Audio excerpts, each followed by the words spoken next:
Halo, assalamualaikum warahmatullahi wabarakatuh. Apa kabar teman-teman semua? Semoga dalam keadaan sehat selalu. Ketemu lagi dengan saya Bismo di channel Ananda VTN Family.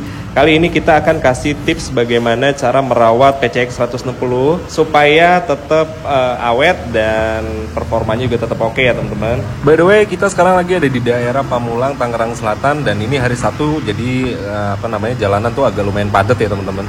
Oke, langsung aja. Berikut ini adalah tips untuk merawat Honda PCX kalian ya. Yang pertama, panasin motor secara rutin teman-teman. Jadi mau dipakai nggak dipakai, alangkah baiknya itu dipanasin dulu ya teman-teman. Nah, fungsinya apa? Kenapa harus dipanasin? Fungsinya adalah supaya oli di dalam mesin melumasi komponen mesin secara merata teman-teman. Jadi ketika motor mau digunain, si motor udah dalam kondisi prima teman-teman. Nah, kalau ditanya berapa lama sih manasin motornya? Cukup 3-5 menit aja teman-teman untuk manasin motornya. Oke, lanjut ke tips yang kedua. Yang kedua ini paling penting nih, jangan sampai lupa ganti oli ya teman-teman. Nah, biasanya kebanyakan orang itu ngentar-ngentarin nih teman-teman untuk ganti oli. Padahal ganti oli itu perawatan yang paling utama dari motor PCX ini ya teman-teman.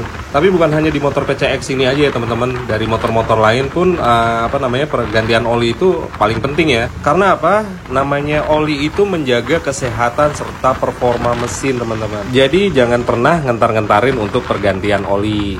Dan berapa lama sih baiknya pergantian oli itu dilakukan? Pergantian oli itu biasanya dilakuin 2-3 bulan sekali, atau tergantung dari jarak tempuh nih. Setiap 1000 km untuk oli mesin dan maksimal 5000 km untuk oli transmisi ya teman-teman. Nah, kalau di kita itu nggak harus sampai jarak maksimal teman-teman. Jadi kalau misal di oli mesin 800 aja udah kita ganti, dan oli transmisi aja misalnya baru 4000 udah kita ganti teman-teman. Oke, lanjut ke tips yang ketiga nih. Tips yang ketiga ini adalah geber-geber motor. Bagi teman-teman yang suka geber-geber motor nih, sebaiknya jangan dilakukan pada Honda PCX 160 ini. Kenapa? Karena dapat merusak komponen mesin yang ada di dalam Honda PCX 160 ini teman-teman. Oleh sebab itu, ilangin tuh kebiasaan yang namanya geber-geber motor. Berkendaralah secara stabil ya teman-teman, untuk mesin kita lebih awet dan tahan lama.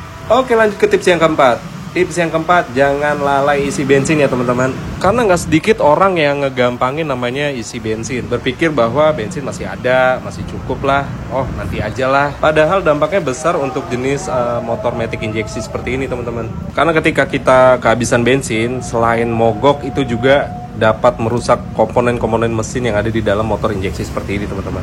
Untuk itu jangan sampai males namanya isi bensin, dan jangan lupa kalau isi bensin dengan bahan bakar yang berkualitas ya teman-teman. Untuk PCX ini disarankan untuk oktan 92 ya teman-teman, atau di atasnya. Tips yang kelima atau tips yang terakhir ya teman-teman, yaitu servis rutin. Karena dengan servis rutin kita bisa mengetahui secara rinci dan detail apa yang dibutuhkan oleh motor kita ya teman-teman. Karena ketika servis kita dapat meminta mekaniknya untuk mengecek beberapa komponen-komponen mesin seperti pergantian oli, pergantian fan belt, roller, CVT dan lain-lainnya.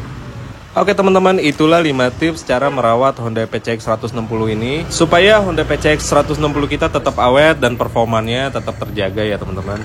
Dan itulah yang kita lakukan selama setahun ini. Jadi motor kita alhamdulillah selama ini nggak ada masalah ya teman-teman. Bahkan kalau dibilang makin enak dan makin jos aja. Oke teman-teman, sekian dulu video dari kita. Semoga dapat membantu dan bermanfaat buat kalian semua. Jangan lupa like, comment, share, dan juga aktifkan loncengnya untuk update video terbaru dari kita. See you ya!